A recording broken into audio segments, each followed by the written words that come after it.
Peter, are you there? Peter, Peter Sloop. There's Peter. Hey, bud. Can you hear me? There you go. Hi, Peter. How about now? Hi. Hi, sorry, Rob. Oh, sorry. Are you kidding me? I'm sorry. I utterly blew it. I thought that my start time today was 2:30 Pacific, and it was 11:30 Pacific. So I owe you an apology, my friend. No worries. Thank you for being such a wonderfully patient and prolific and kind and supportive fan. I mean, this is about the third or fourth time I've gotten to see your handsome face in the last year, I right? I know. I was just a few weeks ago. I got to talk to I you and know. and At the Randy. concert. Yeah. How are you, bud? I'm doing good. I got my little shirt I, here for no you. kidding. How about that? I see it. I've got my Raphael glasses on. So this is as close as I'm getting to. You know And what? I got the mask here. I have that too. I wear a Nice. Ninja Turtles mask every day when I go outside. That's awesome. And I got this right here too. The Oh dude. my gosh, I'm, Pete, and dude. I still got the action figures at my Oh parents' my house in God. the attic You're because the the fifth show turtle. because when the show came out, I was 4 years old. So now I'm 37. So You know what? You're 1 year older than my son, and I got to tell you, Pete, the most wonderful aspect of that whole experience, as you can imagine, was having a little boy who was 5 when no, like you, probably 3 or 4 when the show began airing, and then 5 or 6 when he really got it. And yeah. oh my God, having a young boy for me and for him having his old man be Raphael, it was the coolest freaking thing in the world. I just loved it, and to this day, when we get together, he's still a big TMNT nut. It's crazy. And that's awesome. And my sister has 3 kids. She has a boy who's 6, a daughter who's 4, and a newly born. They love Ninja Turtles too. And the baby is still 2 months old. I'm gonna have to show her some like you just said, some Uncle turtle love. Peter, yeah, Uncle Pete's gonna have to come over with the TMNT stuff, right? Exactly. Did I you see gotta. the thing? I don't know if you saw this on social media, but I signed a onesie for somebody. Did you see that? Was that on your Instagram page or Yeah. Facebook? Yeah. A little a Raphael specific onesie. It was unbelievable. I did, and I think I commented it. I'm not sure if you saw my comment or not, Probably did. And but I gave you the thumbs up though. yeah. Well, listen, coming from a lifetime Ninja Turtle fan, Peter, that means an awful lot. So thank you very much. How are you doing, bud? I'm doing just peachy. Oh, excellent. You're the first person who said peachy, and I'm so glad. That's an extra good. Yeah, and I'm still reading your book, and I'm almost done. And I'm just gotta say, I'm glad that you beat cancer because Boy, you cancer. what an asshole.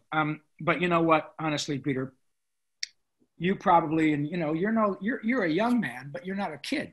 And in your life, you've probably known or even lost people who are close to you from cancer because it's just so I ubiquitous, have. right? So my experience, while it was really uncomfortable, um, has resulted in this great opportunity that I have, through the book, through opportunities like this, to address, I don't know, the relative, what is difficult. You know what I mean? What like I'm okay. I have great insurance. I was able to avail myself of world-class healthcare. When you're my age, you probably will just take a pill or get a shot and it'll be done. Um, it is still a pretty brutal treatment, but it saved my life and it saved my ability to do my job. But now I get to talk about it with authenticity. And when I say to somebody, oh, dude, I understand. I really do. I really mean it. It's not, and there's nothing wrong with being sympathetic, but nobody wants cancer. Nobody wants to lose a limb, you name it. But once you do, then you can, you have the ability to really empathize and be helpful. And that is why the book is important. So thank you very much for reading it, buddy. I really appreciate it. You're welcome anytime. I'm happy to give you my support always. Well, clearly you are beyond supportive. If you were an athlete, I'd call you an athletic supporter, but I don't know that that's exactly what you would have in mind. But actually, you know what? You could, someday you might even have your own pool company and call yourself Sloop's Pools. You see what I mean? I could. Yeah, you could have a palindrome for your business name, Sloop's Pools. Yeah. And I do like Frappuccinos too. Like I love Starbucks Frappuccinos. I wish I could become just famous enough for Starbucks to say, hey, we'll give you free Frappuccinos the rest of your life, because it's the one stupid thing I still go get every day. They're $5. So at the end of the year, if I have one every day, I spend about $1,500 a year. Wow. On Frappuccinos, but you know, it's spread out over $5 a day, which is, you know, about, well, a little less than 2 gallons of gas. So I go ahead and have one of those every day. It's my treat. And I can, for some reason, I can taste it. It's probably because it reminds me of when I got done with my treatment, that I had something to look forward to. So it's kind of like this fun thing I repeat and I enjoy. Yeah. Because I don't taste food really very much anymore. But the trade-off is worth it. I mean, by the way, the turtles and stuff notwithstanding, if you like Animaniacs and Pinky and the Brain. Oh, yes. Man, I saw the opening title sequence the other day for Animaniacs, and it looks so good. And the song, while it's still the same, it's time for anime. The lyrics have been changed. Oh, wow. Update the song, and what'll be great is that people will be able to listen to the song and dissect it. And the lyrics are so clever because it's very appropriate to 25 years later. So there's a lot of fun stuff to look forward to, bud. That's awesome. I can't wait to see it. And I was just watching on YouTube just earlier how you sang the nations of the world, and that's amazing how you got that in one. It's amazing how you got that in one take, because I bet it took a lot of tries to get it down perfect. You know, that's an interesting story.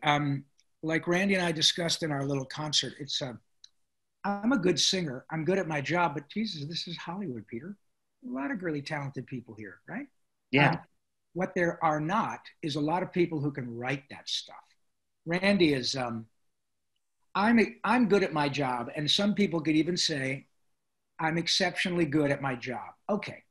But there are a lot of exceptionally good people, surgeons, you know, lawyers, pool installers, people. I should be exceptionally good. I've been doing it for 40 years. Wow. But then you have people who either border on or really are genius. And that's a different level where you're good at your job. You're even really good at your job. But people who are genius, Randy's kind of in that category where it's like he'll do something, and I've known him, you know, for 25 years, and we talk a few times a week, and he'll send a lyric over something he's working on, writing a musical, and I just, honest to God, Peter, I do what you're doing now. I just look at him and I think, where does that come from?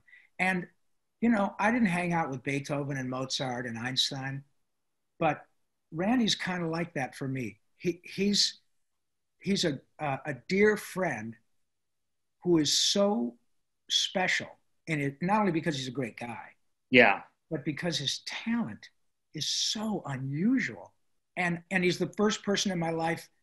I have many dear friends who are super talented and way more talented than I, but Randy's gift in writing lyrics and music, especially in this realm, is so unique. And I've known him from the beginning. And so to hear him do what he does and see his process, I find myself going, where the did you come up with that? You know? So the story, awesome. It is. And the story about Yakko's World is great because, yeah, I worked on it for a week before I did it. And I did it in one take, but I had the music in front of me. And I had worked on it for a week. I didn't have it memorized. I just, you know, but the reason I could do it in one take is because it was written so perfectly. It slides together. It's so brilliant the way the countries are rhymed. And Oh my Yeah. God. You know, and so here we are 25 years later. And Peter, that little 2.5 minute cartoon is a seminal piece of modern American animation art.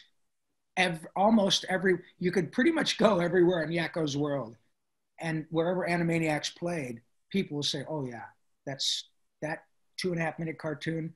I don't think I watched anything else, but that I've seen that because it's really special." And that's where the credit is to Randy. You know, I'm Yeah. really lucky to be part of it. But anyway, the best part of the whole gig is this: having friends like you to chat to. It's the coolest thing, buddy. So thank I you. love doing this. I loved it. And I appreciate your support and appreciate, again, you follow me. I know you've seen some of my stuff. I like how you like the video with my chat with Henry Winkler. I did a Oh week yeah, ago. isn't he a nice man? He's a great guy. Yep. He's a down. I used to audition for him when he directed commercials, and I went in. I don't know Henry. I've met him a couple of times, but every time, and maybe 3 times, I auditioned for him years ago when I was doing on-camera commercials. Gracious, kind, because because he is who he is. He knew how actors get nervous and they want to do a good job, and sometimes you miss it and you need another shot. You know, he, the most down to earth, empathic, just puts you right at ease, just as you know, a really decent man. Definitely. Well, good. He's like you. And listen, thanks so much, buddy. I realize that I'm sorry Over again the for taking so much time. Thank you for That's taking okay. so much time. Anytime. I appreciate it, buddy. You take care of yourself and tell your latest turtle fan that Rob Paulsen cowabunga, okay? All right, I will. Turtle power. Yeah, bye. Turtle power. Thanks, Pete. Okay. Bye. Bye.